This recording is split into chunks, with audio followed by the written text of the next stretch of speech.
একজন মুসলমান যখন বিপদে পড়বে, একজন মুসলমান যখন কঠিন বিপদে পড়বে, পাশের মুসলমানের কর্তব্য হলো তার বিপদ আপদে এগিয়ে আসা।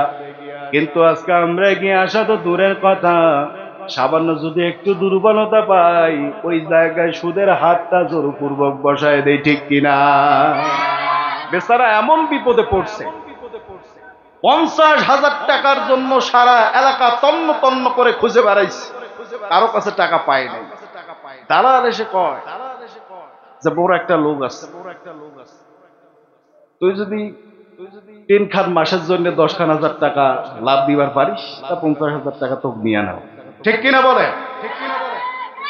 এ আবার সুদারুর কাছে গিয়ে সুন্দর করে বলে, চুক্তি করে তাকে 8,000 দিয়ে 2,000 টাকা আবার খায়।